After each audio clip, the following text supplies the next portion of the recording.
As a guy who has spent a lot of time studying history, how unusual do you think that the time we're living in right now is? We are the most absurd era in history by a very significant margin. And I can get into why I think that's true. I think there's only there's one easy underlying variable that explains all of it. But I invented an acronym called SAW, and SAW is Studies in Ancient Wisdom. And what that means to convey is that there's an underlying shared truth that all the world religions share, all the world's folk ways going back thousands of years, and then this is corroborated by modern evidence. And I think this podcast is a great example. You might be like one of the biggest SAW content creators, where what you do is you compare ancient teachings with what modern science says. And so there is a strong tether between the two. And the 20th century is just a bizarre century, and that's true for about a dozen different reasons. The 20th century established different intellectual precedents as it related to mating, as it related to the idea of community, the nation, religion, how economic conditions worked. And so you could kind of call it the blue pill era of history from roughly the world wars until COVID or now. And it's really the century of social engineering. So our era of history is incredibly bizarre. And the irony is that we judge everyone else according to our standard, but our standard is incredibly strange. And so I like to say that a fish in a pond cannot know its place in the world because it only knows the water. And we are that fish. And the reason we don't study history is because if we started looking for what it taught us, we'd realize we're doing something very, very wrong. How so? Oh, a variety of ways. The largest example, and something I frequently like to say, is the idea that's killed the most people in history is the idea that humans are inherently perfectible, where the crisis that started, or the world wars in the 20th century's totalitarianism, killed over 150 million people. And that's larger than anything else it's in any way comparable in history. And that was based upon the assumption that you can break and mold human nature to be whatever you want. And the blank slate, or the idea that all people are born the same, all people are born with the same capabilities, sounds nice on paper, but in reality, its immediate next jump is totalitarianism, to socially engineer people to reach whatever aim you would like. And that's just one example where there's so many of these. The idea of infinite financial progress, no matter what. This is the idea the left holds up a lot, which is the left sees money as something to divide, not something to create. The reality is money is created every single year by people producing it. And if you look at most of history, most of civilization, stagnation is the norm. You have an empire rise, the empire exploits the peasants, they grow weak, they fall, barbarians restart the process. Only for pretty small slivers of history, including ours, for creating up certain incentive structures, do you see very rapid progress, but we take that completely for granted. So economically, very unique. What else would be in the top rungs? So the idea that men and women are psychologically the same, which is something that our ancestors would view as completely ridiculous. And we view our ancestors as stupid. Our ancestors, if they saw us, if you took a Greek philosopher or a medieval philosopher and brought them to our day, they would say that we had a weird combination of autism and schizophrenia, where the thing with there's a lot of psychology about this, but we have very few records of autism or schizophrenia from the pre-industrial world, where the mental illnesses a society has are driven by the social structure that in the neuroses it puts in the society. So in the Middle Ages, after the Black Death, you would have entire towns break up into dancing as the sort of mania, or people would become witches, or people would have demonic possession. So different society, different psychological neuroses. I have a friend who is an anthropologist in Cambodia for a bunch of years, and the natives in Cambodia, they literally saw magic in their daily lives.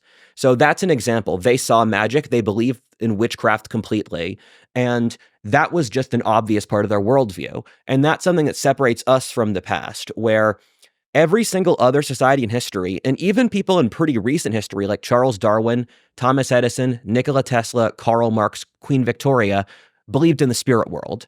Belief in the spirit world was completely common among educated people until around 1900. And so to just go through the list, The idea that history doesn't have any lessons to teach us, that's modern. Men and women are the same. That culture doesn't matter. That genetics doesn't vary across differing populations.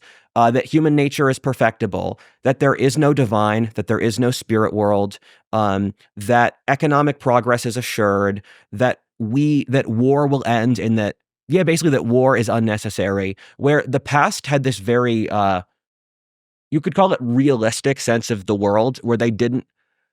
Modernity is motivated by this concept that if we get it right, we can break the entire game and win forever. And the rest of history would view that as completely insane. And I think one of the biggest things my channel talks about is I think we are on the edge of what I call the crisis of the 21st century, which is what I think will be, and it's easy to say that it's going to be the bloodiest crisis in history, because in World War II, just 70 years ago, the world had 1/4 its current population. So it's very easy to have the bloodiest crisis in history when you have 8 times as many people as the pre-industrial world. But I think the crisis that we're about to face in the next 30 years will be the bloodiest crisis in history.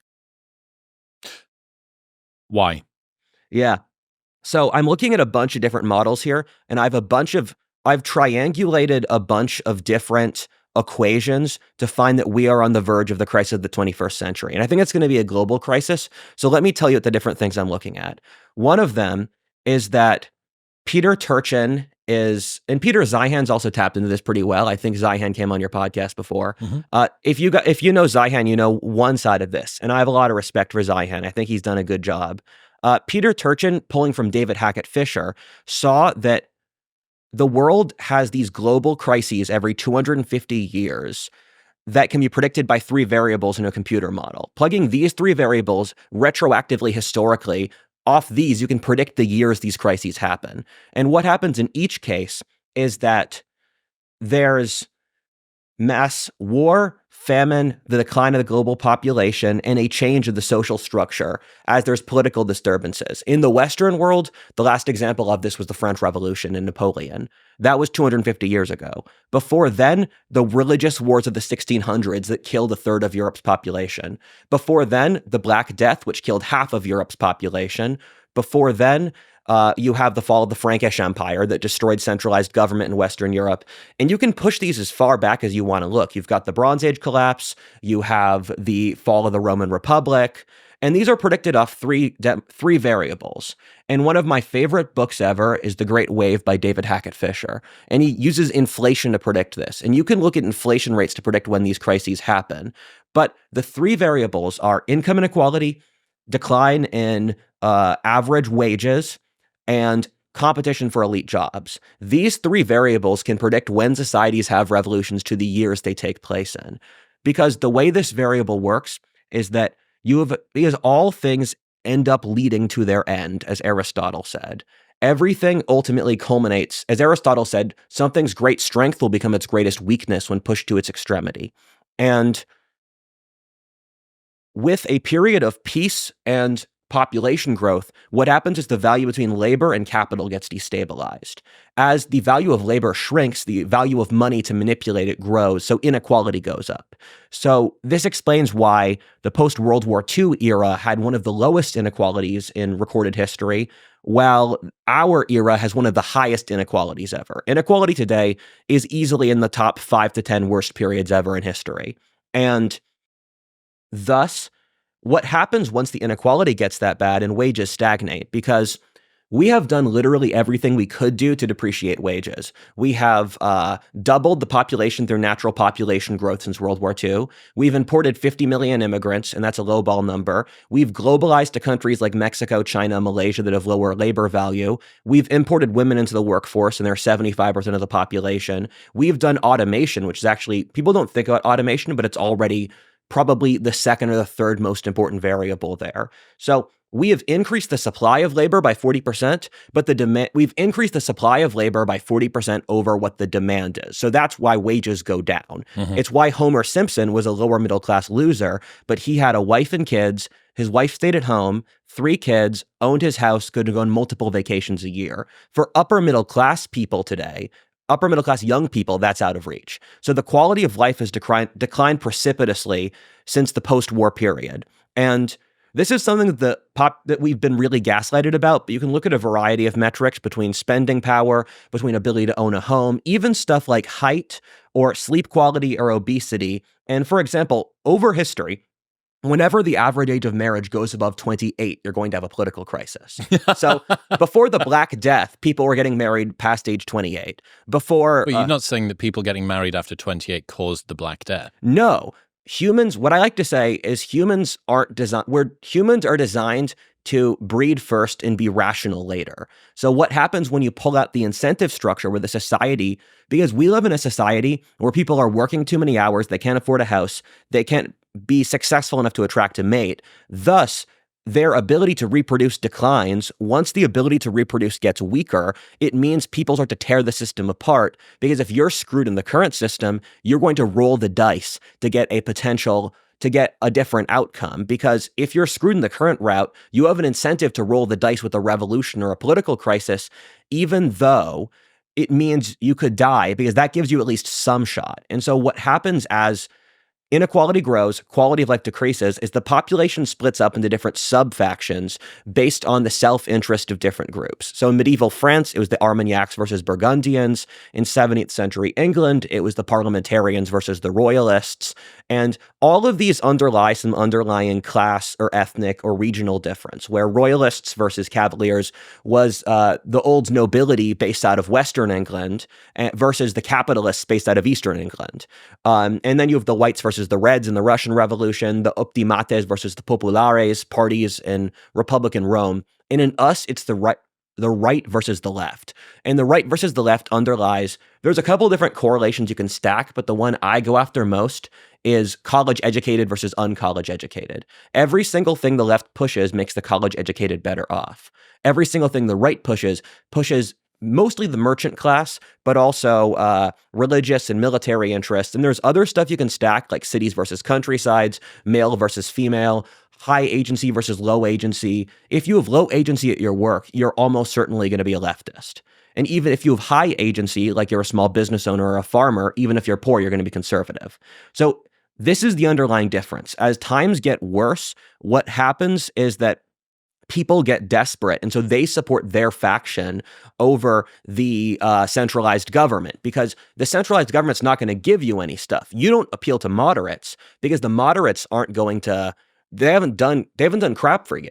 So you're going to support a radical that supports your self-interest. And so the right and the left have become further and further radicalized until what I predict will happen is that America will have a civil war or revolution within the next 1 to 5 years. And I can explain that more if you'd like. You are someone that spent a lot of time thinking about alternative histories. What do you think would have happened if Trump had been shot?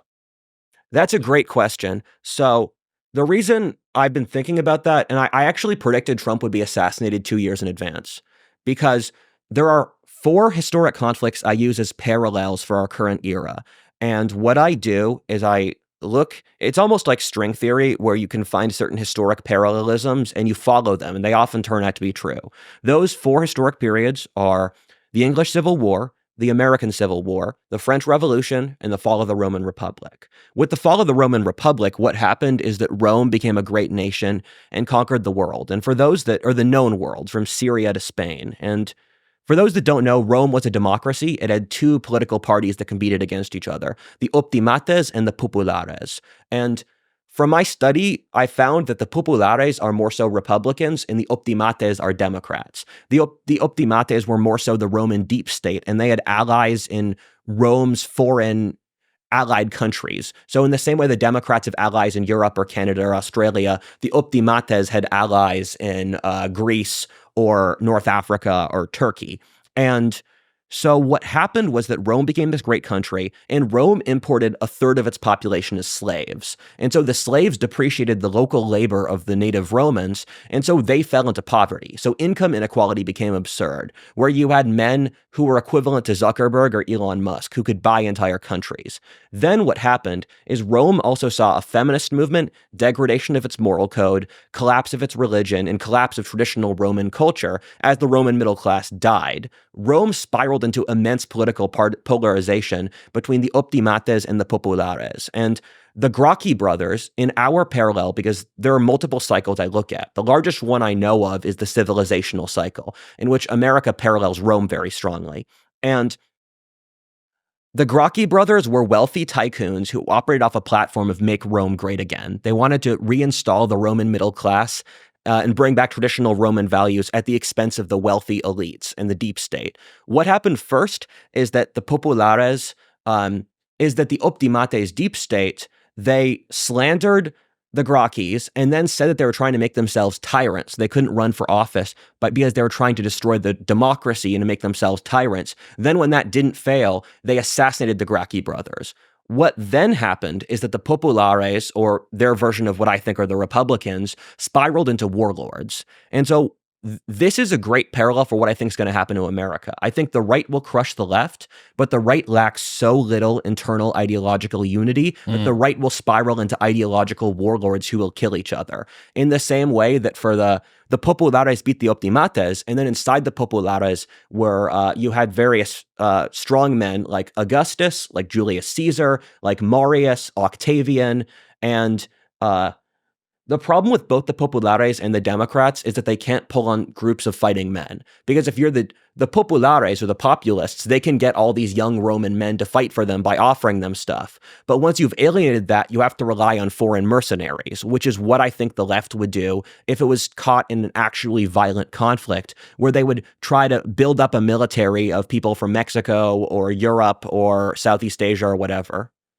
So the obvious thing that people think is something like, Rudyard, the nice idea, lessons from history, but we're beyond that barbarism now. You know, we're sort of an ascended species. Look, I can predict the weather in Venezuela tomorrow, and I can track what's going on with global news, and I've got air conditioning, and I've got a car to take me around. The interesting thing that you said at the very beginning is this sort of assumption that we've mastered the world. We've mastered social movement, social psychology, human psychology, health, science. Everything is sort of within our control. And if you believe that, then you don't need to learn from the lessons of history because you assume that you're sort of out and apart from that. What would you say to someone that says, yeah, it's like nice idea that happened in Rome or that happened in the French Revolution or whatever? I don't see the parallel. There's not going to be a land war. We're not going to see a kinetic altercation between left and right in America. That seems unbelievable. I'm going to answer that question, but I'll posit another question to you first. If we don't use history to study the world, what else are we supposed to look at?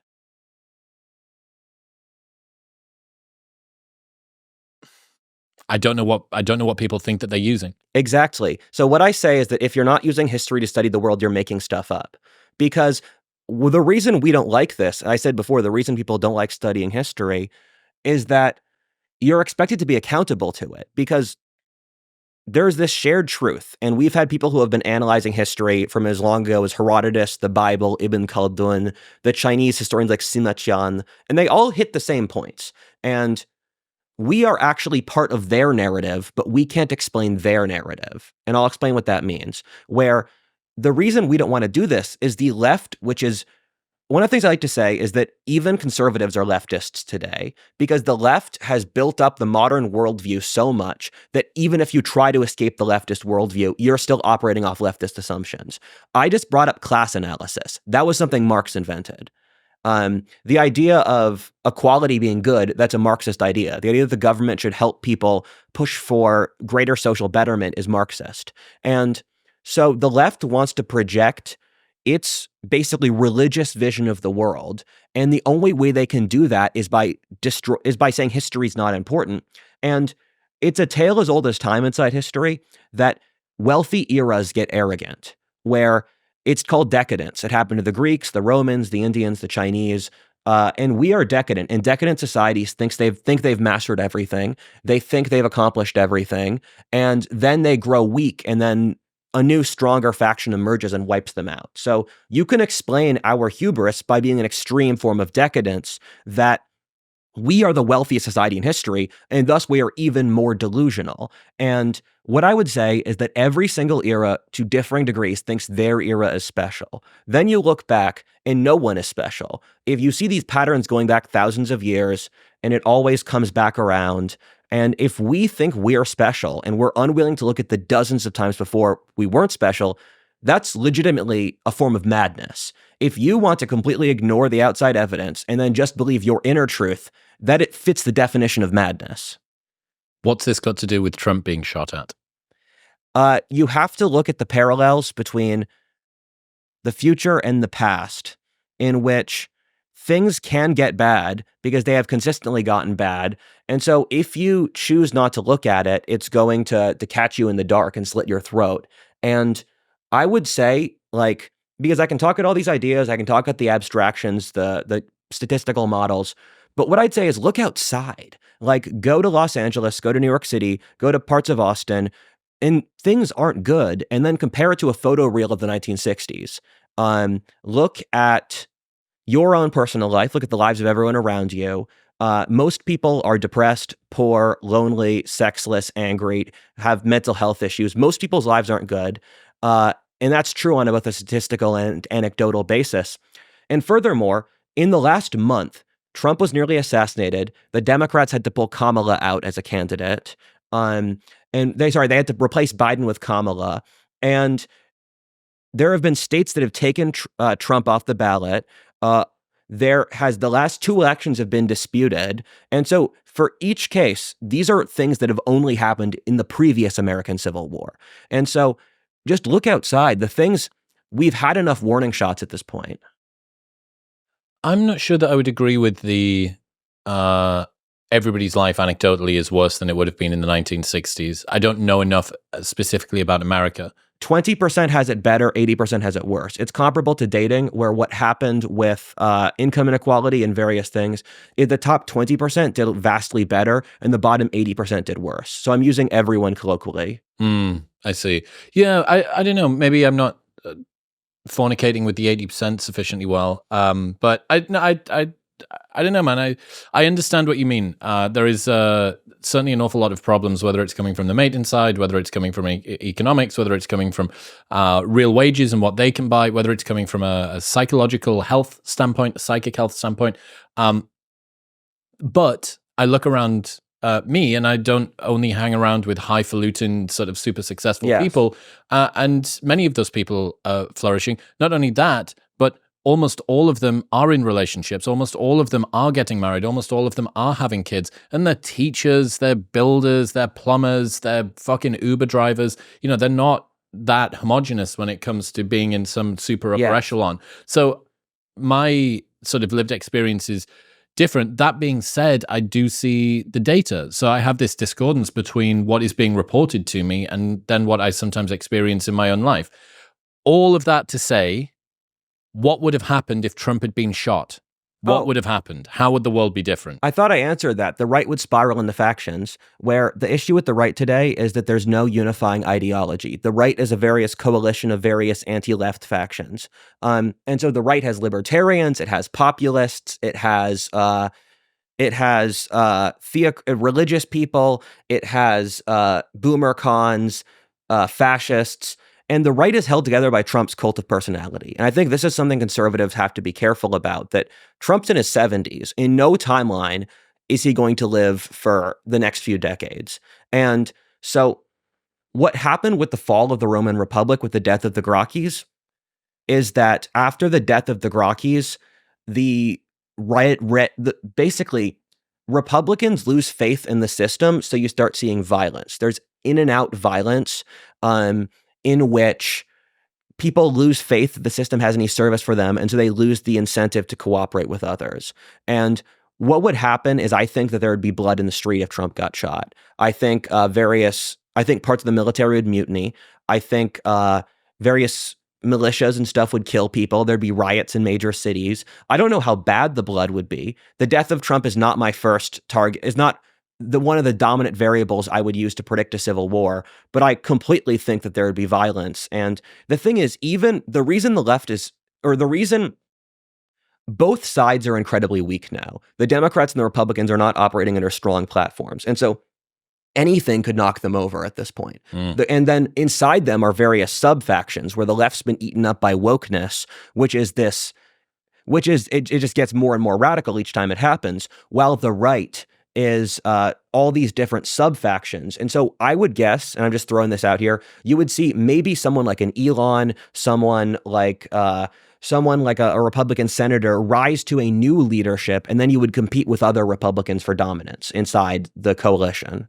Staying hydrated can be boring, but it doesn't need to be. The problem is that most hydration beverages are filled with sugar and loads of ingredients that you can't pronounce, which is why I'm such a massive fan of Element. It contains a science-backed electrolyte ratio of sodium, potassium, and magnesium with no sugar, no coloring, no artificial ingredients, or any other BS. Drinking Element every single morning is how I've started my day for over 3 years now. The reason that I keep talking about Element is that it makes a massive difference to the way that I feel, to my energy levels. It helps me to regulate my appetite, it curbs cravings, and it improves my brain function. And there is a no BS, no questions asked refund policy. So if you're not sure, if you're thinking, God, Chris won't shut up about this, I might give it a try, you can do that. And if you do not like it for any reason, they will give you your money back, and you don't even need to return the box. So it is completely risk-free. You can get a free sample pack of all 8 flavors with your first box by going to the link in the show notes below or heading to drinklmnt.com/modernwisdom. That's drinklmnt.com/modernwisdom.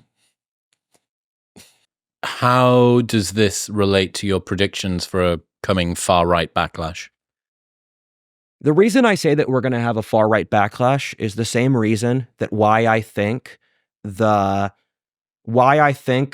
we are going to have a revolution. Because what I see now, and I've looked at this through various different ways, is the elite now is incredibly stupid and foolish and arrogant. And they don't know how little they don't know. Meanwhile, you have this giant population of young men who are very well armed. They have nothing to lose. They're hopeless, and they can be easily manipulated. And so that's first 2 variables. Third variable is that wokeness is very poorly constructed because it establishes no incentives for cooperation. If you're a straight white man, wokeness will never be nice to you no matter what you do. Meanwhile, they can't control the behavior of the people who are in their preferred racial or ethnic groups, where if you're a Black, Muslim, gay person, everything you do is fine. They can't control your behavior. So wokeness has got a lot of structural issues, and I can't believe they did it because they've pushed wokeness so hard that it's basically built up this obvious resentment against it. And that resentment is going to get loosened somewhere.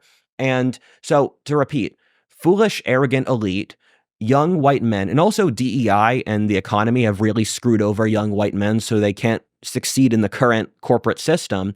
And then you have a suicidally delusional ideology. So it's like you have 2 rooms, one building up pressure and one without enough pressure, and they're going to hit an equilibrium. So me and you have spoken about this a couple of times before.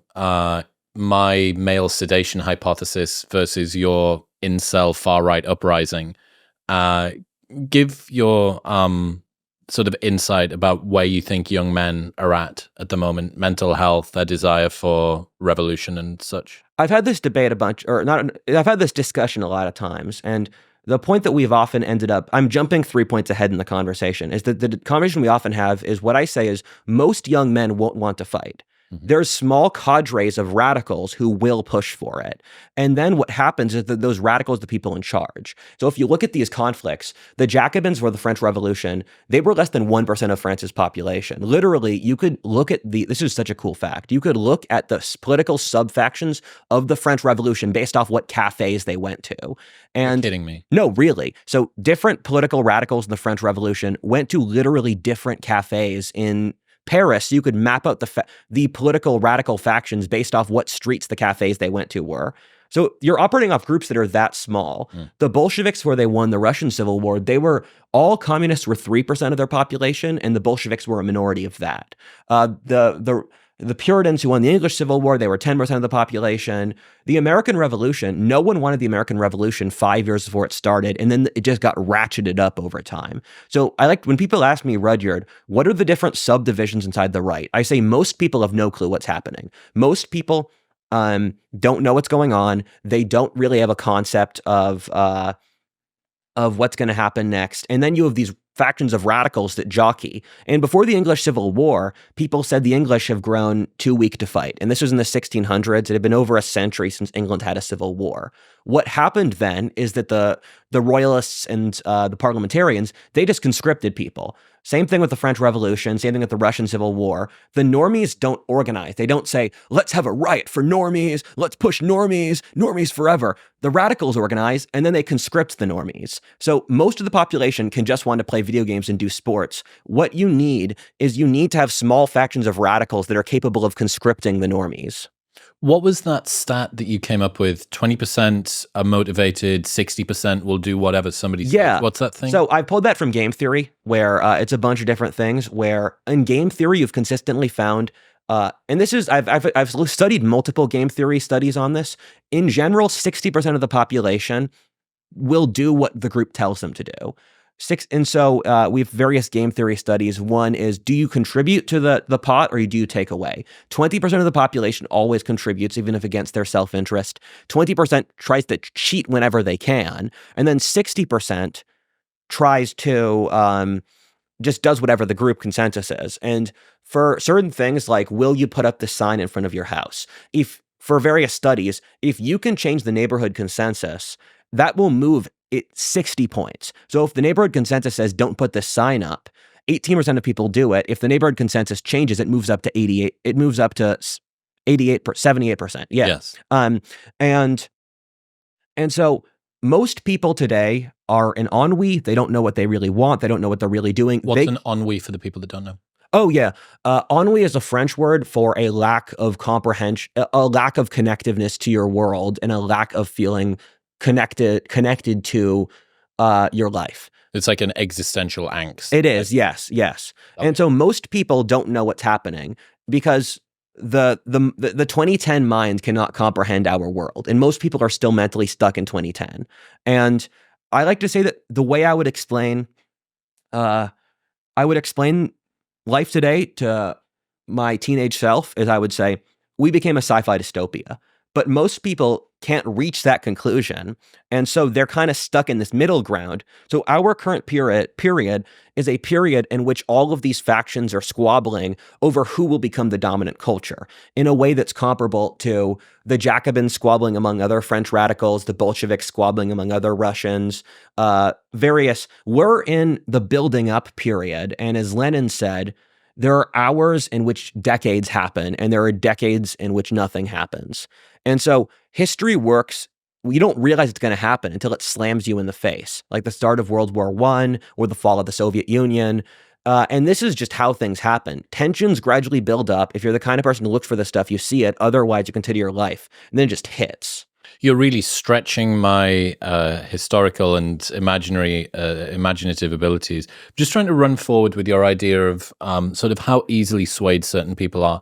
Certainly 2020, summer of 2020, we saw a lot of people, I think, get involved in victimhood narrative and identity politics that probably wouldn't have done previously, probably didn't actually have that much insight. I mean, we've seen it when you go to these protests and people are chanting from the river to the sea, and they say, which river, which sea? And they don't know what they're talking about. Yeah. You've seen the same thing anytime that you push groups on the far right or the far left to actually understand what they're talking about. It's pretty evident that most of these people are just holding on to the coattails of a movement that they think is the right or righteous thing to do.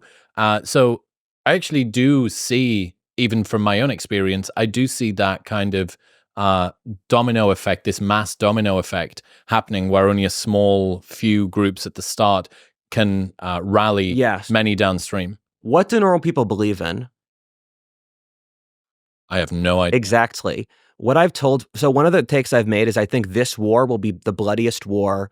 It'll be fought horribly. I think there's going to be purges. I think people will burn cities down. And I was talking on another podcast. They said, why do you think that? And I said, if you can't actually, there are no deep values that are imprinted in people. Wokeness is very, I call it mask morality. It's this very performative morality that doesn't actually require that you change your character. And I said that this is one of the great ironies, that removing a Christian value system and replacing it with subjective postmodernism, there's something people don't realize. That is what got to the Nazis or Stalin, because once you think everything's subjective and everything is according to interpretation, you don't have an argument for killing people for your goals. You don't have an argument for killing millions of people to reach utopia. And so I think normal people, when they don't believe in anything, they are capable of doing absolutely horrible things. And like, to bring back a question you asked at the start of the podcast, the reason I think this is possible is because the bloodiest events in history, the bloodiest wars, the worst genocides, the worst slave states in history happened within living memory. You could call up people who were at the Holocaust or who were in Stalin's gulags now. And do you think we've really changed in the lifetime since? So I think, my position has been for quite a while, and I've put this to you too, that there is just so much sedation of the populace, specifically the cohort that you're talking about through porn, through video games, through social media and screens, that there is this sort of mass opium, this copium indeed. And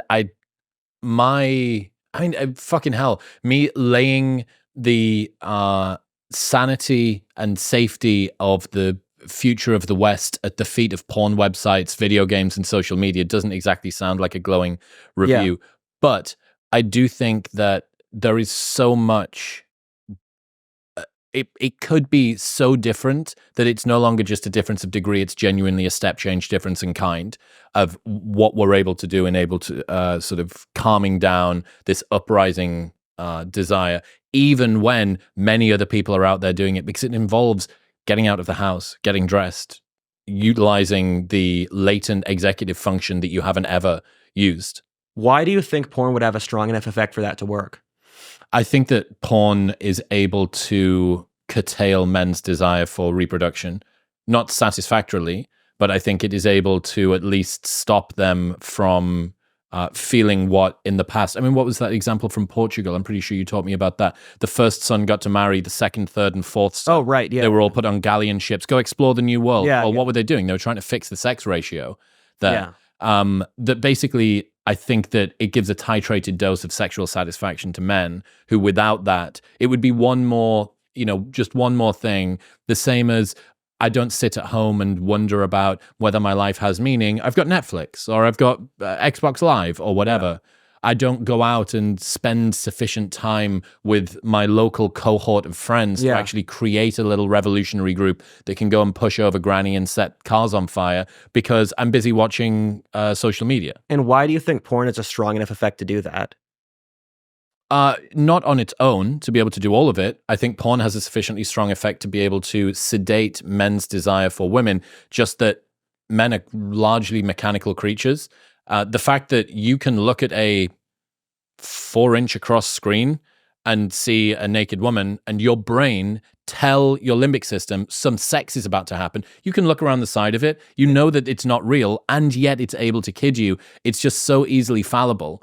That I think it's enough, or it has been thus far enough to keep men satisfied, unsatisfactorily. Yeah. I'm 23, so I know a lot of the people in the demographic we're talking about explicitly. And I think that for a part of men, that's true. I think human nature isn't like that, though. I think human nature is not that stupid, where if people don't actually have, I think the subconscious is very deep. If people don't actually have reproductive options, if they don't have pride, if they don't have self-respect, if they don't have the ability to move socially, I don't think they can trick their minds through various distractions. And I think the easiest example of that is the cripplingly bad mental health issues, because the mental health issues are a sign that subconsciously we just can't trick ourselves. And I would agree with your thesis if this wasn't hitting elite aspirant men, because if you get a degree, and it's a multivariate thing, it's not just a dating crisis, it's not being able to get a good job, cost of living being too high. I think it's 10 different things that pile up, and if it was just the dating crisis, we wouldn't have this, but the other things add up too. I think all of that adds up so that it creates enough of a sense of desperation among elite aspirant men that you could have this. And the example I'll give is, remember the Columbia protests? No. Not Columbia, Bogota, Columbia, New York City. No. So these were really remarkable to watch. And people will often ask me, Rudyard, how come you think the right will get this crazy? And the reason I say is the left got this crazy already. And if you looked back for the things that let the left get this crazy, it's a lot less bad than what we're facing now. And Columbia protests, and the thing that really shocked me is I'm the same age as these kids. And so I know that they went through like 7 years of indoctrination against the Holocaust. The second they get out of the school, the second they get out of the cradle, they're immediately shouting like Intifada from the river to the sea. So that means the programming's very weak. And it was crazy because I've studied the history of communism, and they're speaking communist. Communists have verbal tics that they use to signal to each other that other people don't know. And so they were saying all the communist verbal tics. They were marching in ranks. They were saying, you must always keep the revolution in your hearts, that we must destroy the imperial core. And the left is all projection. So when they said the right only speaks the language of genocide, what they were really saying is, we want to do that. And I was watching another Columbia student who she was saying, and she was a young black lady. She was talking to a camera where she said, I'm not a violent person, but if a Zionist were to get in my way, I don't know what I would do. And looking at her body language, it was just horrifying. And so I think most young men can be sedated. I don't think you can trick the human subconscious through surrogates, because our current mental health demonstrates that doesn't work. And even with the dating issues, I think there's enough other stuff that's piled up where the human mind, and we ascribe rationality to the human mind, which isn't true. Humans also care about pride and dignity and social status and that stuff. And I think wokeness by itself, it humiliates young white men enough to build up resentment for it. And I spend a lot of time on right-wing Twitter. I know people say Twitter's not real life, but I would argue Twitter in some ways is realer than real life. You have a guy... Just like a guy that spends all his time on Twitter would say. Let me explain this. Some ways, exactly. Because let's say you know a nice guy at work and he posts far right stuff on Twitter. The thing him at work is this facade he puts up.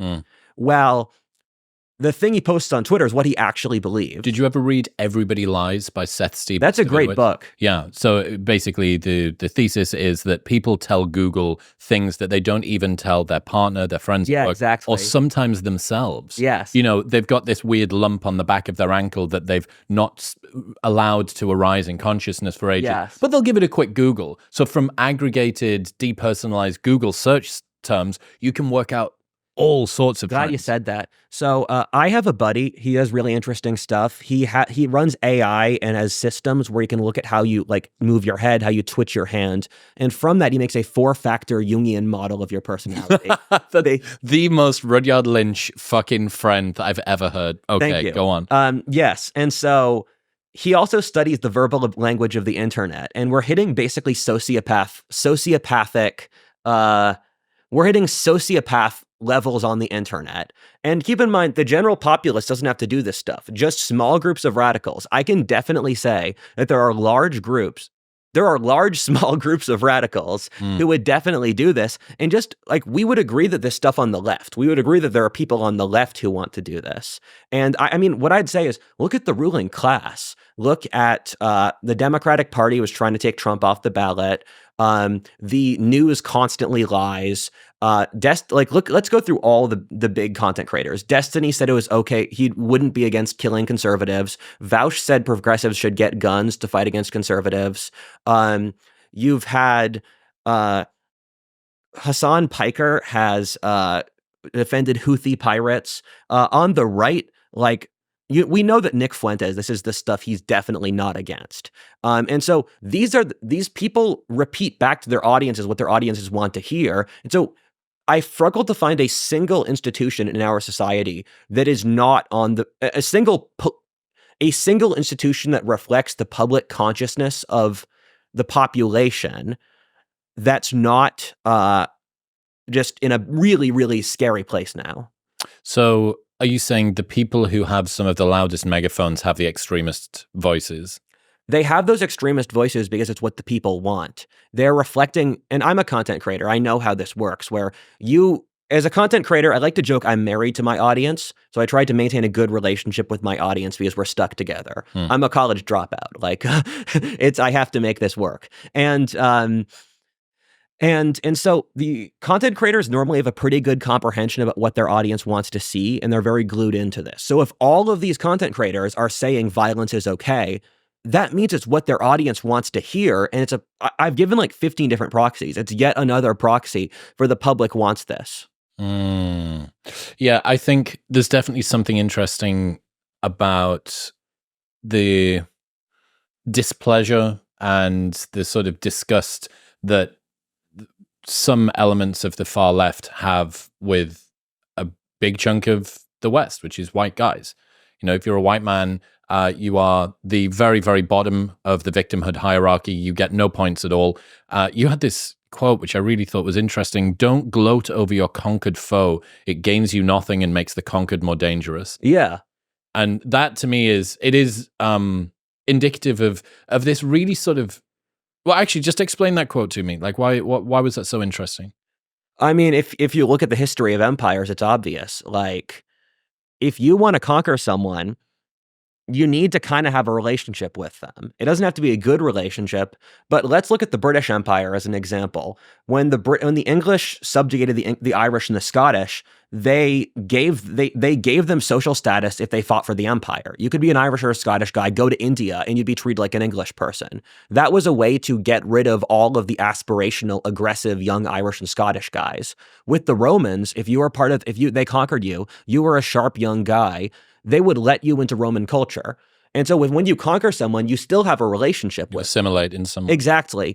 And the left always really shocks me because their complete lack of strategy is insane, where they do not look at the left's great strength is the ability to manipulate people, where they can, especially women, the left has like 10 different hooks in the collective psyche of women that they can pull from to get them to do what they want. They're horrible at grand strategy, though. And it's really shocking where they just set up their entire coalition. That their coalition building is really bad, which is, I could explain that if you'd like. And so they've established no incentive for white men to cooperate inside the system, and they keep on ritually humiliating them. I don't think this would be this bad if the left didn't turn every single vector of culture into ritual humiliation of white men. Even if they just let Hollywood not be woke, I think it would make things a lot better. But normies can't not ignore Hollywood. And I'm going to throw this point in here. We're at a point where the democratically elected governments of the West are purposely committing civilizational suicide.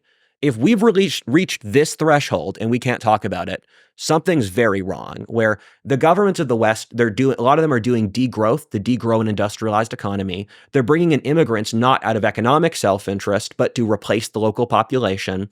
They're trying to over-regulate the economy. They're trying to get rid of Western heritage and Western culture, and even destroy statues of the West's former leaders. The point of this is not it's not some sort of warped self-interest. It's suicide. We are a civilization that's openly committing suicide. In other news, this episode is brought to you by Nomadic. Traveling should be about the journey, not the chaos of packing. That is why I'm such a massive fan of Nomadic. They make the best backpacks and luggage in the world. The difference in the quality of your life when you have a proper, well-designed backpack is immeasurable. They've got compartments for everything, your laptop, your shoes, your sunglasses. It's so well organized that even your toothbrush will feel important. It is literally like the Marie Kondo of luggage. Everything has its place, which makes traveling more enjoyable. It makes you less late. It makes you more organized. Best of all, their products will literally last you a lifetime with their lifetime guarantee. So this is the last backpack that you ever need to buy. And you can return or exchange any product within 30 days for any reason, so you can buy it completely risk-free. You can get a 20% discount off your first purchase when you go to the link in the show notes below or head to nomadic.com/modernwisdom and use the code MW20 at checkout. Get yourself a new backpack that will change your life at nomadic.com/modernwisdom and the code MW20 at checkout. I saw an interesting one of the 3 morning takes from Pirate Wise today, talking about this guy that's coming up with technology. Is it sulfur technology that they spray into the atmosphere to reflect the sun's rays away? So basically, we can curtail some of the effect of carbon emissions in the atmosphere when global warming by getting up above the carbon reflection and reflecting it back before it comes down to the earth. And this has been loudly denounced by all of the pro-green environmental movements. And it was the theory on pirate wires. The reason for that is that it cuts off at the knees the degrowth movement. Yes, exactly. That's so I was talking to some people I know, and they asked me, they're from the Northeast. They said, do Texans feel guilty for using air conditioning all year? And I said, no chance. It's a non-negotiable for this to be an industrialized civilization. If Texas didn't have AC, we'd be having this conversation in Pennsylvania or California. And it's a vital system. Exactly. Yeah. And so the crazy thing is that, so the reason they're pushing against air conditioning, do you explain this further? You could nuke the entirety of Northwestern Europe and it would have little effect on carbon emissions. The thing that really is pushing carbon emissions is China and India installing 100 factories every second, 100 coal-powered factories every second. If you really cared about fixing the climate, you would build nuclear power. France or Hungary are mostly driven off nuclear power. But the point, I just released a video on the Unabomber, and the thesis I say with the video is that there are psychological pressures implicit to industrial civilization that we don't understand that create psychological issues, which mean that people are actively pushing for the death of civilization. And the reason I think is I don't think humans, this is a whole different tangent. I don't think humans evolved to live outside villages. I don't think humans evolved to live in cities and away from the earth. And so I think it creates weird psychological pressures. And it's not a coincidence that the places that have been industrialized for the longest, such as the northeastern US, the Netherlands, Britain, are the places they're trying to commit civilizational suicide. Because I think industrial civilization, we haven't figured out the cultural compatibility with it in the same way that for the invention of agriculture 10,000 years ago, looking through the archaeological record, we find that there were very rapid fluctuations in population. Population goes up, crashes by 80%, goes up again, crashes by 60%. That happened a couple times as agriculture was inventing because people didn't know how to deal with an agricultural society. I think that. What do you think happened? What causes so many people to pass? This is super cool. So, you know how when the Europeans came to the New World, the diseases wiped out the natives? The reasoning for that is that from the period between 10,000 BC and 5,000 BC, the Europeans or Eurasians started dealing with domesticated animals like cows and pigs, and almost all of our diseases are from domesticated animals. And so what happens when you start living with them very closely is that you get all these diseases. So agriculture was invented in 10,000 BC. The first cities were around 4,000 BC. The world's population was stagnant even after the invention of agriculture long term because we were hit by so many waves of diseases that we didn't evolve for. So the Eurasians went through this disease gradient that wiped out the Native Americans who didn't have domesticated animals in the 10,000 BC to 5,000 BC period. So I would say disease is the biggest cause, but we also know that agriculture was spread by genocide. And so it's very difficult to get a non-agricultural population to take in agriculture. And so like the Middle Easterners genocided a lot, the western half of Asia against the native peoples, but we have archaeological records that the native peoples the native hunter-gatherer peoples were able to launch counterattacks that could wipe out hundreds of miles of farmer land. So there was we know from archaeology, there was a native confederacy in Scandinavia that launched a genocidal war across Poland and Germany like 7,000 years ago. That is so cool. So just, touching on a topic that seems quite timely at the moment when we're talking about population decline, birth rates at the moment, how do you fold the current declining birth rates into this discussion? I was hoping we'd get to this. Do you know Mouse Utopia? Assume I don't. Okay, great. So Mouse Utopia, and this is one of my best videos for people watching. Mouse Utopia was a study that was run 30 times in the 60s and 70s. And the way the study works is that you drop 9 mice in a cage that can hold 6,000 mice with perfect conditions. Then what happens is that the mice population balloons. There's infinite food, no predators, perfect climate, no disease.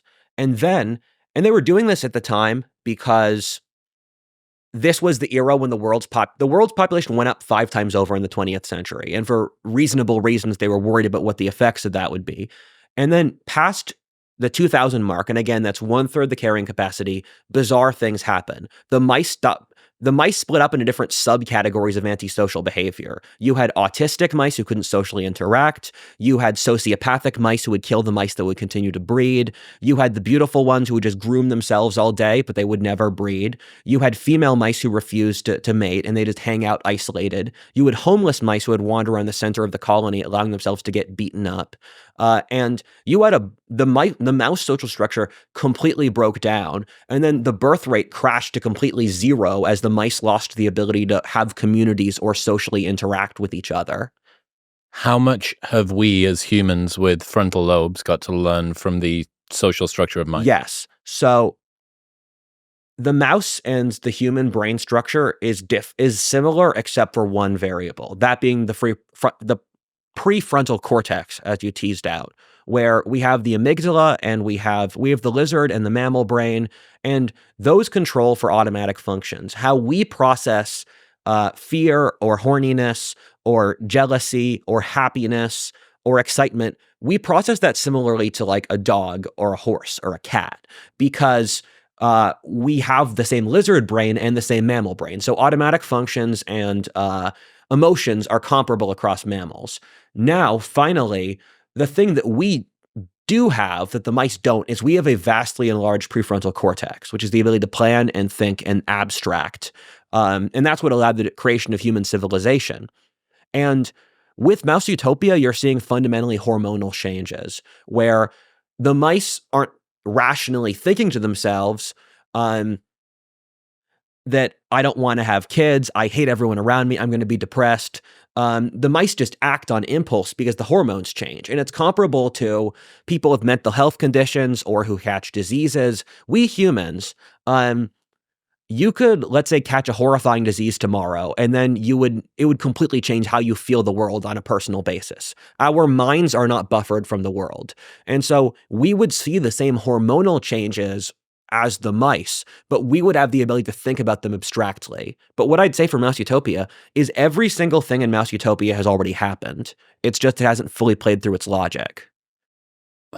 What is the underlying dynamic that caused that to happen in Mouse Utopia?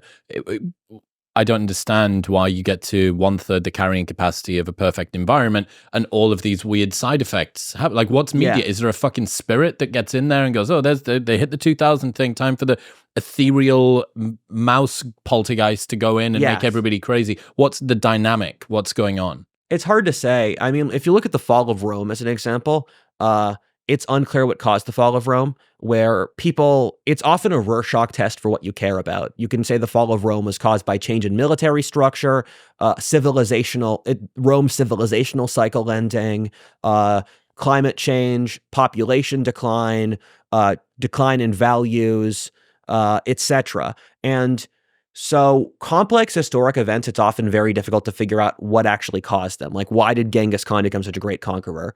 I could give you 10 reasons. I don't know which one is accurate. And Mouse Utopia is comparable, where the guy who ran the experiment, Calhoun, he did the same, all 30? Yeah, he did 30 together. Oh, so he did them all at the same time? No. So he did over a very long period of time, and he did 30 experiments. Understood. Yes. And so he, after doing all the experiments, said that it was lack of agency. That the mice, once they lived in a perfect world that was overcrowded, they stopped feeling like they could actually go out in the world and do things. And it's very comparable to what Ted Kaczynski said, the issue with modern civilization, which is over-socialization. Dig into that for me. This is my last video as well, so it's pretty topical. The Unabomber said that industrial civilization would either collapse or we would use genetic engineering to change humans into cogs over the course of the 21st century. For those that don't know, the Unabomber was a terrorist in the 1990s, and the reason he did his terrorism was to get the message out so that people could deal with it. But what the Unabomber said is that the complex interconnected system that is industrial civilization is so difficult to get to flow together, that you need to have the individual sacrifice lots of their animal nature and lots of their individuality to get the system to work. How so? I'm going to use an example I did from the last video. There was no concept of employment in the pre-industrial world. Everyone was a renting farmer and they worked for themselves.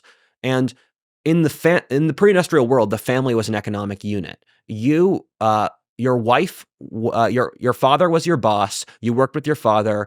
Your mother helped manage the economic system that was the family. You knew everyone around you. In the pre-industrial world, society was a community of people you know. Every single service, whether your religion, whether your insurance, whether your military defense, whether your people you work with for your job, they were all people you knew. It was a community. And so the idea of splitting people up into all these different subcomponents of their lives, it didn't exist back then. And now modern civilization is a bureaucracy. I like to say a normal person knows significantly more bureaucracies than they have friends, where there's the bureaucracy that handles waste, there's the school, there's your work, etc. And the thing with bureaucracies is you can't build up intimate social connections.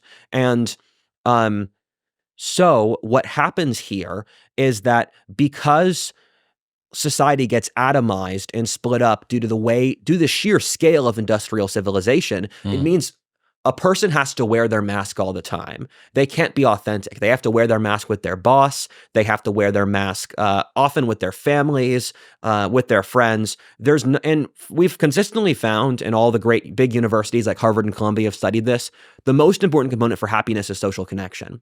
And so that would have significant social effects that we wouldn't even mentally process. It's not a side dish, it's the main course. And one of the most interesting books I've read is The History of Manners by Norbert Elias. And it's a history of manners in the Western world from the Middle Ages until the present. And the fascinating thing is in the Middle Ages, if you wanted to cook something, you would cut up the animal carcass in front of your friends. In the Middle Ages, it was completely normal for friends and family to have sex in front of each other. Knights would write poetry about how much they loved the act of killing. It was a society where there was no concept of privacy. And those are things that we find disgusting in our society because we deal with so many people we don't know that we don't want to see people we don't know do those things. And so the argument that the Unabomber made, and this is really crazy, where the left's societies in collapse normally push their worst trait even further. And that's a fascinating historical trend where when the Aztecs knew they were going to die as a civilization, they killed more people. When the Nazis knew that they were going to lose World War II, they killed more Jews. When the Muslim world realized the European colonialists would wipe them out, they became more conservative. And so what the left did upon dealing with the underlying issues of industrial civilization is that they doubled down on using social engineering to control people. If you're a leftist, you're not allowed to like your country. You're not allowed to be possessive in romantic relationships. You're not allowed to want to kill people. You're not allowed to be chauvinistic and naturally push your own self-interest. You're not allowed to use magical thinking or believe in the divine. Where if you look at the left's worldview, and I know lots of people like this, people who are just the inner elite or the low-level elite of the managerial class is completely socialized. If you look at someone like, let's say, a local bank branch manager or someone who works in the bureaucracy of Google, there are people who can't change out of the corporate America setting. They don't show a wide variety of emotions. They don't think things they're not told to. They do whatever their elites say. They believe... Has that not always been the way? Has it not always been the case that you've got chattel class that just does what the elites expect of them and want to model what their betters are doing? It's the degree of control. I mean, everything. One of the things I like to say is everything is a matter of range, and so the range is everything. The degree of socialization we have now is completely unparalleled. Where you look at the left wants to shut down human nature. They want to push for a society where you don't have kids, where you don't push for your nation's self-interest, and all the things I said before. And so there are differing degrees of control, and I don't think it's that much. It's not a top-down control. It's not the Soviet Union, where if you don't follow orders, the Politburo shoots you. It's more so that through the process of education and socialization, we have an incredibly rigid social code that doesn't have place for human nature. We'll get back to speaking to Rudyard in 1 minute, but first I need to tell you about AG1. You are probably not eating enough fruit and vegetables, and you know it. And this is going to help. AG1 makes the highest quality, comprehensive supplement that I genuinely look forward to drinking every single day. It's got 75 vitamins, minerals, and whole food sourced ingredients, including a multivitamin, multi-mineral, pre- and probiotic, green superfood blend, and more that all work together to fill the nutritional gaps in your diet. Best of all, there is a 90-day money-back guarantee, so you can buy it and try it for a full 3 months every single day, and if you do not like it, they will give you your money back. So, if you want to replace your multivitamin and more, start with AG1. Right now, you can get a free year's supply of vitamin D3 and K2, plus 5 free AG1 travel packs with your first purchase by going to the link in the show notes below or heading to drinkag1.com/modernwisdom. That's drinkag1.com/modernwisdom. A lot of criticism of the left, and perhaps rightly so. What is the right getting wrong mostly in your view? What did they face planting around? That's a great question. The video I'm writing now is the anthropology of the left. The video I'm going to write next is the anthropology of the right. And so I study the left and the right as if they were tribes in the Amazon or the Congo. I look at the demographics that formed them, their philosophic assumptions, their strengths and weaknesses. The right has no shared coherent ideology. The right doesn't. Thomas Sowell has said that the right is whatever the left isn't. So if you look at conservatives, you have the Taliban, you have libertarians, you have Nazis, you have monarchists, you have religious fundamentalists, you have classical liberals. These people share nothing except the left's coherent vision of the world. The future is whatever the left says, and the conservatives build their worldview off a past that never really existed.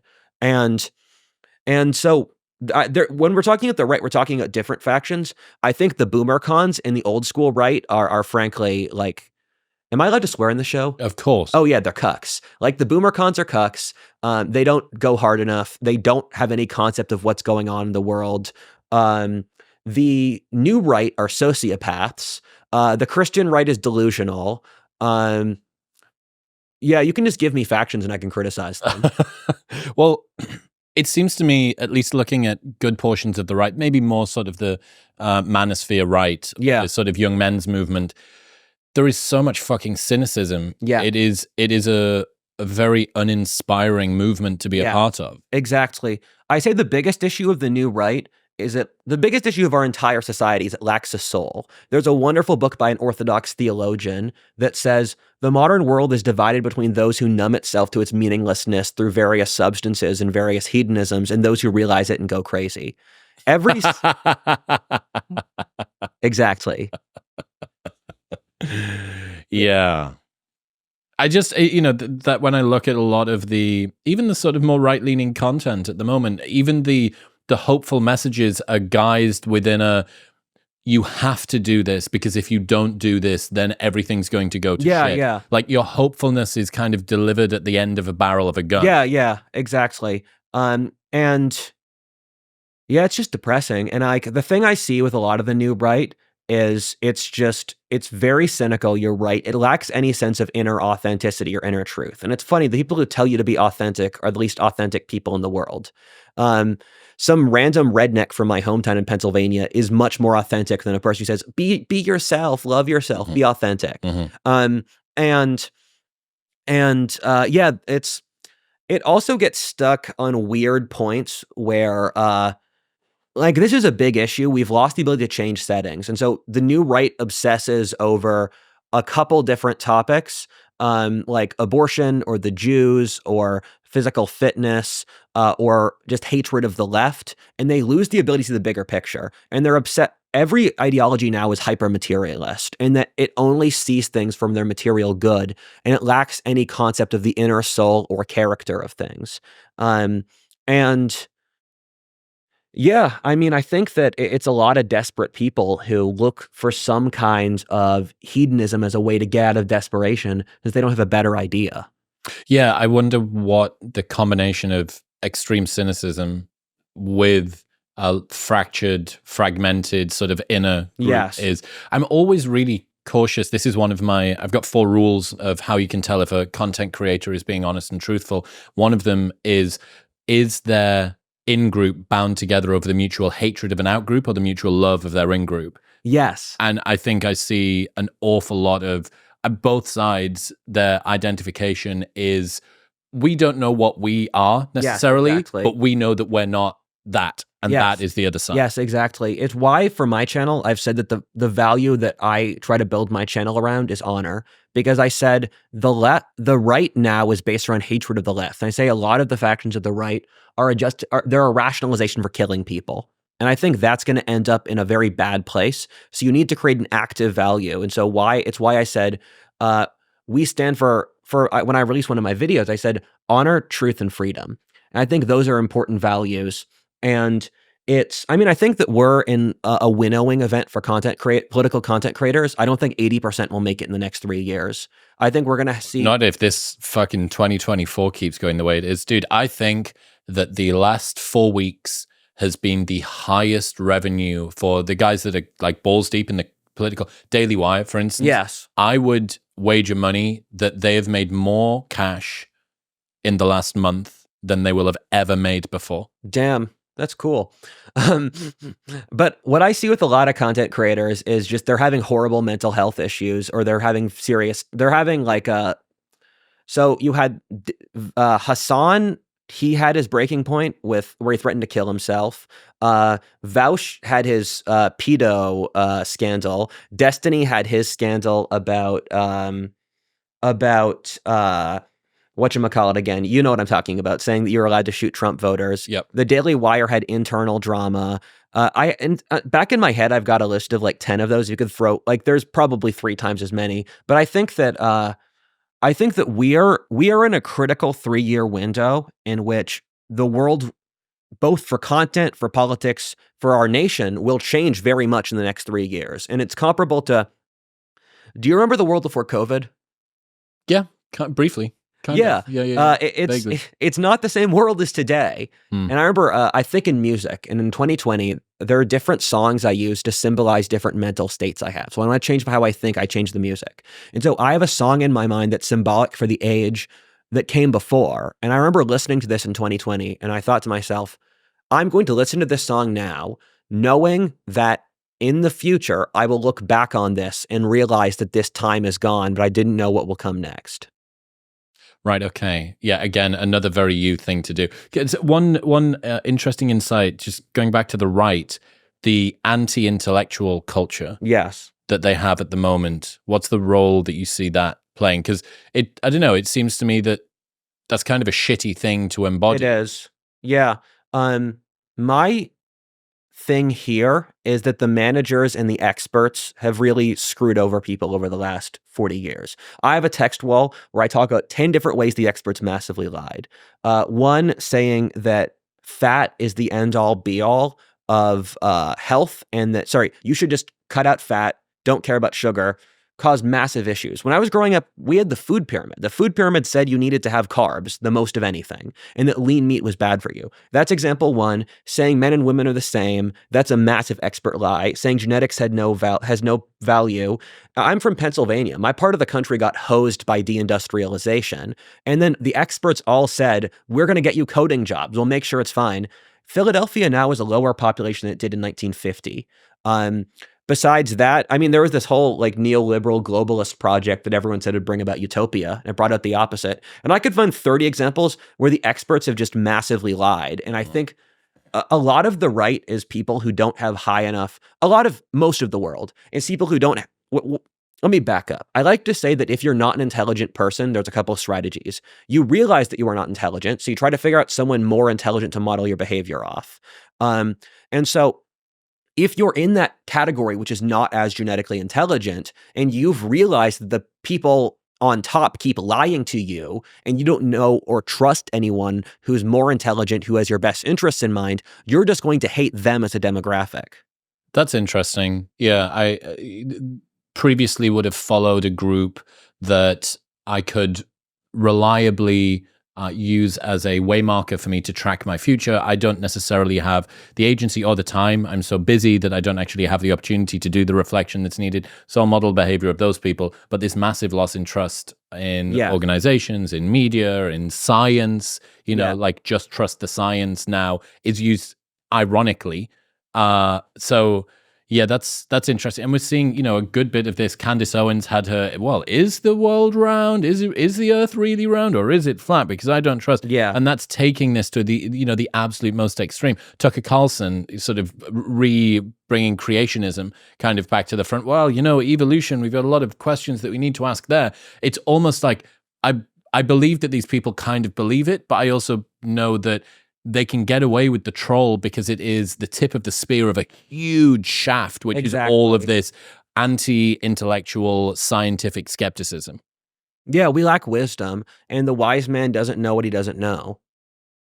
What about the left? How did the left end up getting so feminine in that way? Why are there no strong masculine figures standing with the working class? That's really a great question. So in the video that I'm writing now, and I'm gonna release in the next week, I split the left into the Western left and the Eastern left. The Eastern left is Marxism. The Western left is our left. It goes back to the French Revolution. And so you have a thinker. There was a thinker in 1820s or 1810s France called Saint Simon. Saint Simon pushed for liberating the third world to launch a revolution in the first world, the destruction of sex and trans. He pushed for the creation of a new man, creating a religion of science where you built secular rituals to worship the experts, and the breakdown of creation of complete equality. So everything in the left today you can find in French thinkers from the Revolution 200 years ago. That you can view a tremendous amount of the current left as a resentful, spurned lover against the working classes, because the aim of the working classes was largely to get more money. And the left saw the working classes as this wedge to get them into power. And the leftist elite is all either basically academics or thugs. And this was earlier communists. The communist elite was either academics, then when the revolution worked, the thugs killed the academics. Stalin and Castro and Mao were literally like bandits for parts of their lives.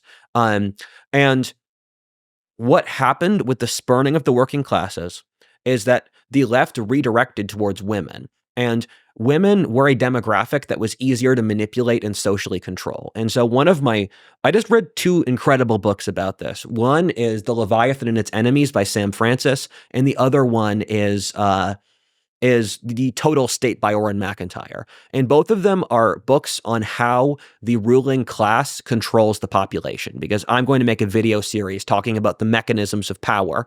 And they both call the leftist elite foxes. And foxes are the kinds of people who manipulate through cunning. They're good people at running systems. They're good people at getting inside the levers of bureaucracy itself. It's comparable to when an empire falls, there's always either a child emperor or an old fool surrounded by eunuchs, harem girls, and bureaucrats. Our elite are eunuchs, harem girls, and bureaucrats.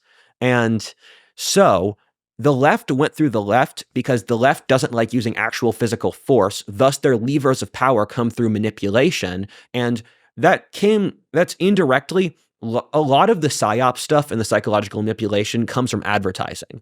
The people who made the advertising industry were the exact same people as the people who made propaganda during the World Wars. World War I created the advertising industry for that reason. And so the left is able to use women and psychologically manipulate them. And women agree to this because the state can fill the void that men used to be. So the state can keep you from being attacked. It can feed you with welfare. It can make sure you have good health. It can give you insurance. So the state was able to make, and the bureaucracy was able to make a bargain with women where in exchange for us replacing men, you give us unquestioning loyalty in exchange for your freedom from the patriarchy. And so that's the calculation that's going on. And the problem is that the left is desperate and they can't renegotiate that. They're pushing up against the end of their lever. And so they're stuck pushing this equation and this bargain more and more to desperately maintain power. And they lack the ability to form a new coalition. Yeah, that is interesting. What's the role of multiculturalism in this? Yes. So The modern supply chain is very complex and it's very large. This shirt, I think it's probably made in Vietnam. It's designed in, I don't know, Europe, made in Vietnam. Now we're in Texas. So the globalization of the economy requires a tremendous amount of cooperation by different nations. And so that's reason one. Globalism allows, and multiculturalism allows greater accretion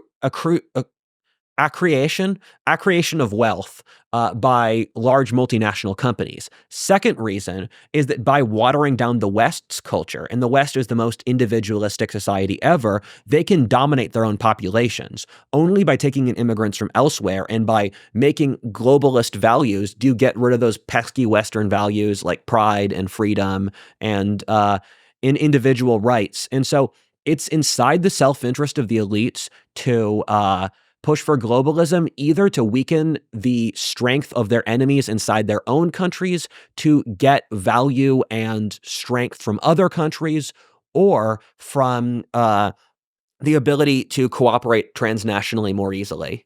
Does the globally interconnected world and the fact that we are so multicultural, does that change any of the dynamics that you were looking at previously?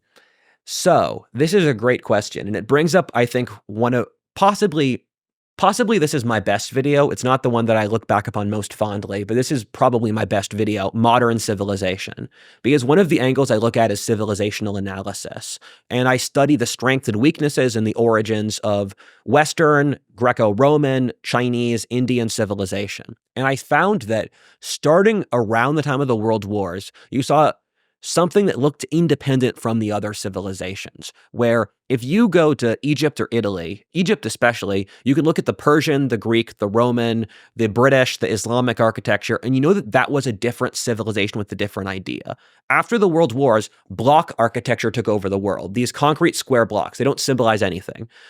When I briefly lived in California, I'm from rural Pennsylvania. In rural Pennsylvania, most people are white, Christian, they wear European style clothes, they live in European style houses, they have a European political philosophy. California, clothes aren't European. Most people aren't white. They don't have they operate off postmodernist political philosophy. They're not Christian. They wear clothes invented in California. So implicit in that is the creation of a new cultural formation that I call modern civilization. And Sam Francis has said that the managerial class is trying to create a new civilization independent of Western civilization, similarly to how the communists launched the Cultural Revolution against the old Russian or Chinese civilizations. So the elite's trying to make a new civilization. The problem is that new civilization doesn't stand for anything. It doesn't have any deep roots it can pull from, so it's doomed to fail.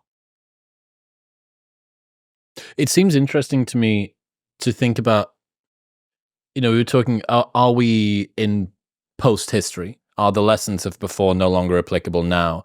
And, one of the things, whether it be science, technology, sort of social order, this kind of belief that we all have in the back of our minds that we're no longer driven by the same things that drove rat utopia, mouse utopia, or our previous history.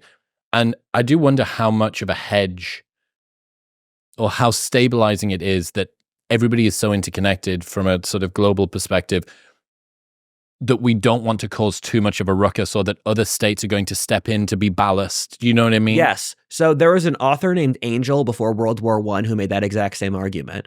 Before World War I, Angel's argument is that the global economy is interconnected enough that there's not an incentive to have war. The irony is that statistically it produces the opposite. The more interconnected a system is, the more likely it is to break down. And that's... Why do you think that is? So there's something called complexity theory, and complexity theory was used first for traffic jams, and then we later used it for the Bronze Age collapse, where once you throw more complex variables into an interconnected system, one of them can go wrong, and then it spreads across the system. For example, the Silk Road tied Europe together in the Middle Ages, but then that meant that the Black Death could spread from China to Europe in a 5-year period. And what happened with the Bronze Age collapse, and this is something people forget about, is the Middle East and the known world 3,000 years ago was pretty advanced. You had cities, you had markets, you had writing, you had like a banking system, all that stuff, advanced governments. But they were dependent upon long-distance trade, where it's funny, the regimes in Syria, they would source tin from Britain.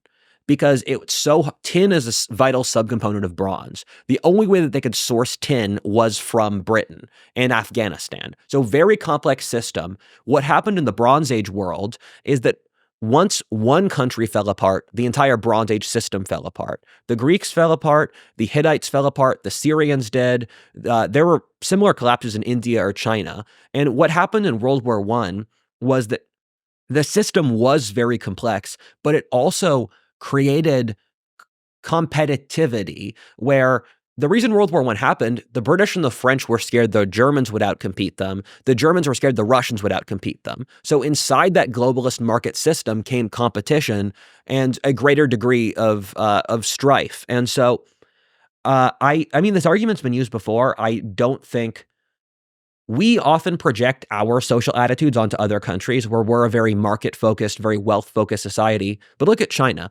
China just shut itself off from the world. Western journalists aren't allowed in China. They've been just stealing money from people. They're killing millions of Uyghurs. China just shut itself off from the global economy, and they made that for political calculations. Beforehand, people thought that was impossible because from the Western mind, you're thinking, they're trying to get their people to be more rich, right? And the Chinese were thinking, no, we want to stay in power. And so we shouldn't assume that all the players involved have comparable motivations to us. One of the interesting stats that I learned was the increase in the use of the word racist or racism in the New York Times. I think it was from 2008 to 2018. Yeah. It goes up by this absurd, it's like 42 times increase or something like that. Perhaps unsurprisingly, all of the data suggested that real racism had been declining. And then we've seen in the last 2 to 3 years or so, at least for me being exposed to stuff on the internet, way more latent anti-Semitism than I ever knew existed. Yes. And, you know, I wasn't around that many Jewish people growing up. Jews don't have that same kind of foothold culturally in the UK that they do in the US. Yeah. I did live near, I think, one of the densest Jewish populations outside of Israel, which is just north of the River Tyne in Newcastle. You're from Newcastle? Is the other side of the river? It's like Bamberg. What's the name of it? Bamborough, yeah. Bamborough is one of them, yes. But Gateshead and just a little bit above that is where this particular area is. What do you lay the sort of recent increase in anti-Semitism at the feet of? Feels like Kanye's fucking fired the starter pistol and it's just been going from there. I'm glad you brought that up because that's something I've seen, and I exist in conservative spaces where it's just ugly now. Like the racism, the sexism, the homophobia, whatever, it's not good. And I think I really dislike this sentiment. The left did it, and thus we have to be the opposite of the left. It's very reactionary. Because the left is so accepting, even if it's only performatively, of these things. Yes. The left is that, therefore we are whatever the opposite is. Yes. In baboon colonies, if one superior kicks an inferior baboon, that baboon will kick a further inferior baboon. Right, pecking order type. Exactly, yeah. And it's the displacement of aggression. And people's lives suck now, and so they look for a scapegoat. And the Jews are a convenient scapegoat. And there's an element of truth to everything, where Jews are disproportionately left-wing, they are disproportionately in positions of authority, so they make an easy scapegoat because so if you want to scapegoat the Chinese Communist Party, good luck. If you want to scapegoat Islam, again, good luck. What do you mean when you say that? Why good luck? So, if you're one of those content creators like Sir Pensa or Lao Y that like constantly criticizes the Chinese Communist Party, you get a lot of crap for that. Like you don't want to be enemies with Islam or the Chinese Communist Party or the American deep state. The Jews, if you criticize the Jews, most people don't know other Jews. The Jews are in this sweet spot, in this uncanny valley, that they're powerful enough to be a scapegoat, but they're not powerful enough that you're actually threatened by scapegoating them. Does that make sense? And you go back to history, and this is something I'm researching. I've got like a 2,000-page reading list because I'm reading up on Jewish civilization because I want to make the definitive answer on why the Jews get persecuted so much and what about whatever the situation is that justifies that. But I mean, this is super common. It's like like anti-Semitism is just incredibly common over history. It's just a continuation of the pattern. The thing that shocks me is like, I was fed so much anti-Holocaust stuff as a kid that it's crazy that that the programming was so skin level. It wasn't sticky enough to stick around. Yeah. I remember this Family Guy sketch where it's these Jews that are helping to build the pyramids, and they're being whipped by, you know, one of these Egyptians as they're going up, and the one that's carrying the first big brick turns around to the guy that's behind him, and he says, all nations have to put up with their amount of persecution. Us Jews are getting ours out of the way early. After this, it's just going to be clean sailing. And it's so right, because you think, my God, like this is a particular group of people that just keep on being on the wrong end of a whole host of like pretty sort of nasty outcomes. Yeah. This is basically historical fanfic, but I sometimes imagine, because we know that Abraham existed, because all the descendants of Abraham, we've traced everyone who claims descent of Abraham, and they have a shared Y chromosome in that place that time.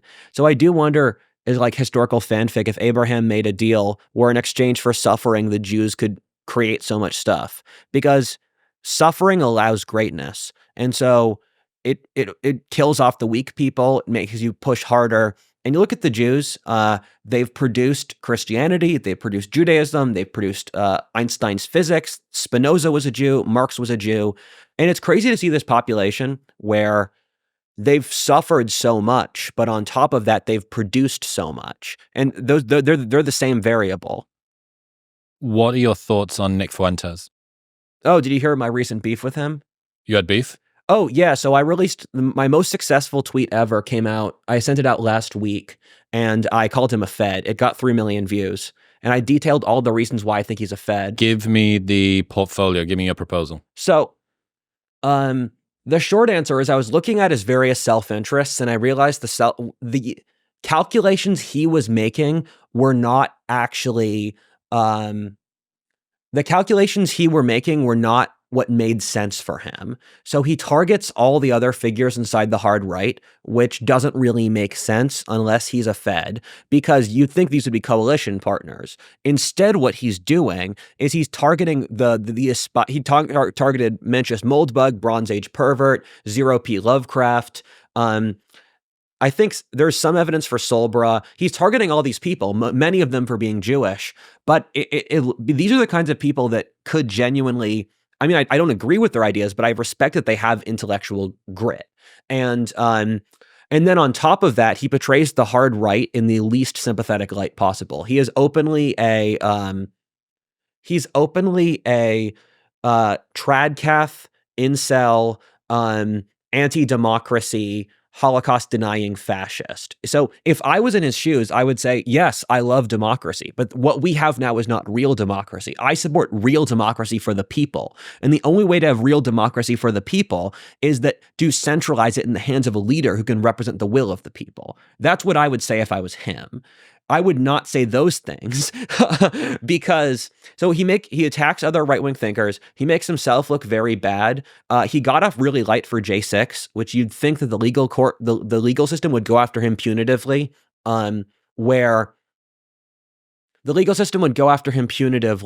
because he's exactly the kind of person who they'd like to make a symbol out of. But no, he got off very light. And I think what happened is that I don't think he's like genetically a Fed. I think it was something that was forced on him in exchange for not going to jail, I think he genuinely is a conservative, but I think he's forced to do some stuff in order to not go to jail. That is a serious conspiracy theory. I suppose as well, regardless of what you think about his politics, he's not a total stupid person. No, that's what I said at the end of the tweet. I said that I could tell his mind works very quickly, but the things he say doesn't match the speed of his mind. I can look at him and I can see the gears are moving very quickly, but there isn't an alignment between the external show and his underlying conscience. Does that make sense? So what does that portray to you? For certain people, you can look at them and you can see a kind of unity of their character in that from front to back, they're the same person.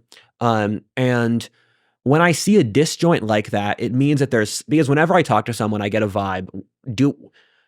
What do I know about this person? What don't I know? And for a lot of people, I get the impression there are 3 important facts I don't know. And so when I see a disjoint like that, what it tells me is that his underlying motives are not what the external appearance is. I've had a couple of conversations with people that are like that. So one a while ago, and I'd done this big episode, and we sit down and we have this chat, and then we finish up, and there was this moment where I sort of paid a compliment at the end, and there was a flash on their face of this sort of change in this sort of narcissistic inflation, this sort of ego came out, and then really quickly, like, it sort of clamped down and it came back over the top. And that was the most disturbing part of the whole episode. Yeah. And I thought, oh, okay, that one, 0.3 second element really betrayed everything. Frankly, this is not a very trustworthy industry. I think content creators are significantly less trustworthy than the general population. Well, the thing that drives anybody to seek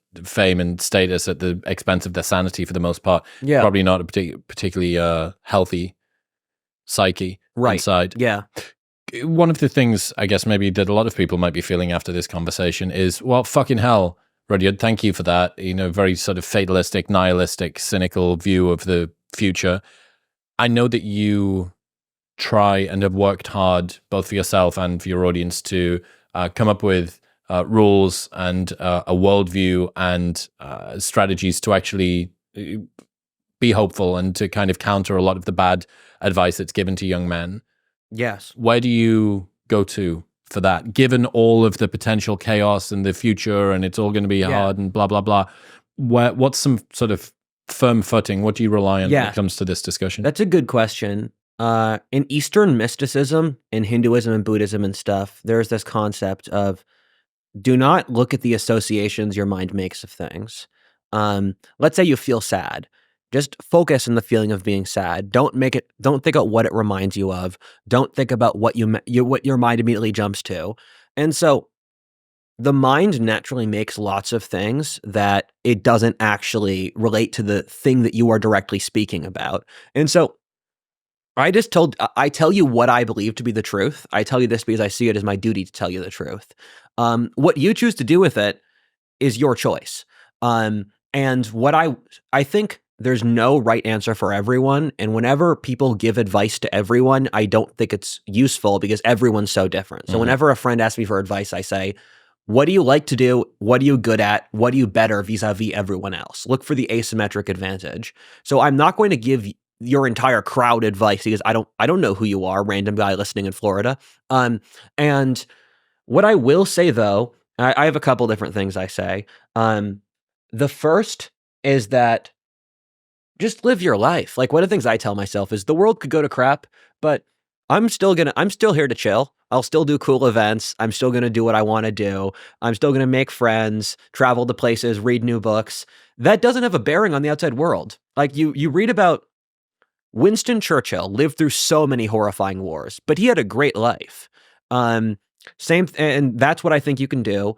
And what I would say is try to find, I think religion is the biggest thing that helps people with this stuff. When you have a grounding in the world, irrespective of the outside world, it's like you have a soul. And once you have a soul, you have an ability to have a differentiation between the insanity of the world and yourself. And what I tell young men especially, and I gather your audience is probably majority male, is what are you willing to die for? Because for men to have something worth living for, you need to have something worth dying for. And so if you're dying in a ditch, what cause do you want to be dying in a ditch for? And so figure out your asymmetric advantages, figure out what you want to die for, find some kind of spiritual grounding. And I mean, Nietzsche said, don't get stuck in the house of morality. And this is something I see with a lot of creators, especially conservative creators. They're so stuck on hating the left. Assume the left is completely evil, just for this one sentence argument. What's next? If the left is evil, what do you do next? And that's my answer for this. And I went through, upon realizing these things, I went through like a 1 or 2 year grieving process where I had to think, okay, because people say like it's weird or schizo to be obsessed with politics. But no, politics is life. If it's World War II, and it's differing degrees. Politics isn't life in 1984. If it's World War II, you're dying in a ditch in Stalingrad. Politics became your life. These macro political decisions became your life. And so my assumption growing up was that we would live in this John Hughes Simpsons America where you go to college and you get a good job and then you get married. And I realized that wasn't going to happen. So I thought to myself, what's next? Because if that's not going to happen, what am I going to do next? And over time, I realized I prefer this to the old life. It's better to play a difficult game and feel your heart breathe than play a boring game. Yeah, I think, there's so much about the advice that's given to young men, which is perverted at the difficult situation. Me and you both agree on this, wildly unpopular among most of the people that are sort of male content creators, which is that the crisis of femininity and the sort of female, impending sort of female psychological problems are maybe going to at least compete with what guys are suffering with at the moment. Yeah, I agree. That's something that you and I are in agreement on. And I actually think women have it worse than men.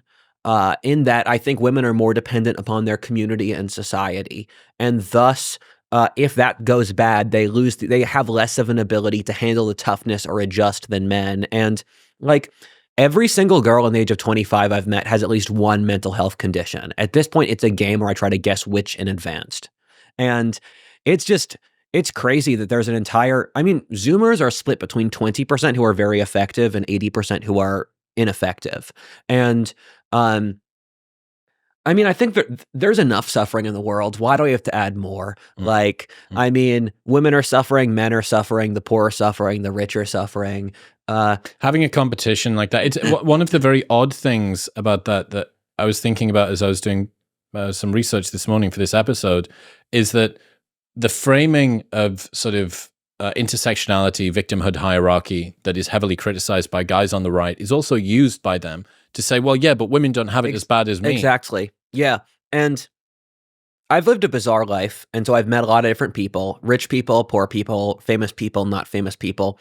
Everyone's got a person. Everyone's a person. Everyone's got a soul. Just because someone has an identity that's not yours doesn't mean they don't have a soul. And the thing I can't compromise on is that once you start treating your political enemies like they don't have souls, that's just evil. Bad things are going to happen. And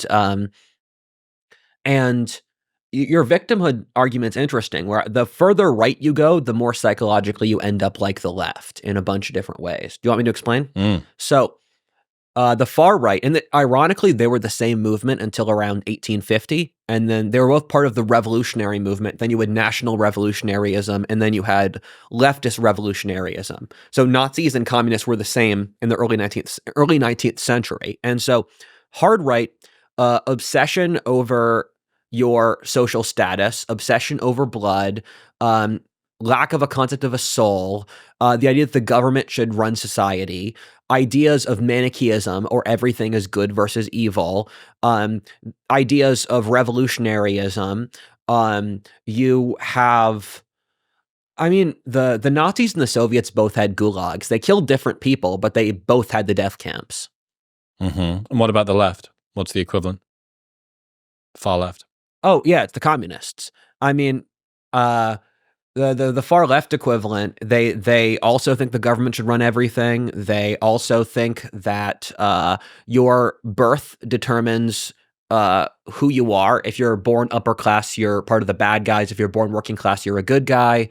They also don't believe in a concept of the soul. They both believe that if we kill an outgroup, the world becomes perfect. That's either the Jews or the capitalists. They both don't see the world as an organic living place. They both really don't have a concept of God either. And it's funny that the most hard right guys are philosophically the least Christian people in the political spectrum, where the left and even the techno-optimists, they take a lot of implicit Christian assumptions. The hard right fascist guys are the least philosophically Christian, even though they often say, I'm hardcore trad cath. So yeah, they also think that they're both authoritarian, and they both think that in order to achieve these, they're both often rationalizations for killing people too. Where would you send somebody if they said, this is kind of interesting, it sounds like you've had a non-typical education, what are some of the books that you think would be good for me to read that are accessible for somebody kind of stepping foot into this world? If you want to learn history as a person who's not a historian, the best book to read is The Invention of Yesterday by Tamim Ansari. That's a book that looks at history from the perspective of what ideologies people in different societies use. So it explains how an ancient Greek person saw the world, how a communist saw the world, etc. Atrocities by Matthew White is also very good. It's a history of the world from the perspective of the top 100 bloodiest atrocities in history. Very helpful. Yeah, no, it's actually great because it's not a biased narrative, and you realize, damn, a lot of history happened in medieval China. Because most histories are written like, we are going towards progress. This is our agenda. Top 100 atrocities, just death is the arbiter. It's a pretty objective look at human life.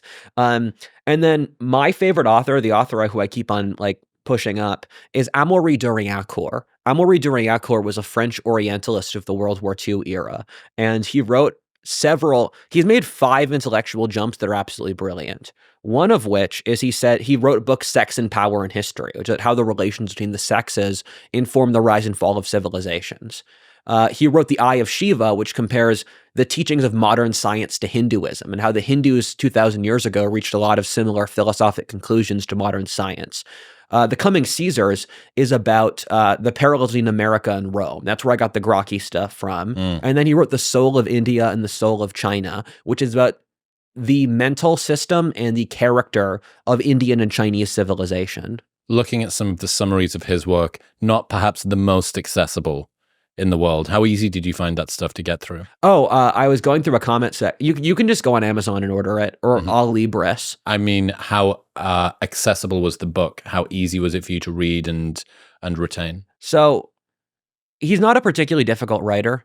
No, he's a pretty clear writer. I mean, it depends. No, yeah, I think a normal person would be fine reading that. Okay, if it's normie approved, that's good. Rudyard Lynch, ladies and gentlemen, dude, I really appreciate you. Where should people go? They want to check out more of your stuff. You should check out my channel, What If Alt Hist, and I have a second channel called History 102. With Eric Torenberg? Yes, exactly. Thank you so much for having me. I appreciate you, man. You too. Peace. Thank you very much for tuning in. If you enjoyed that episode, you will love my full-length 3-hour conversation with Eric Weinstein right here.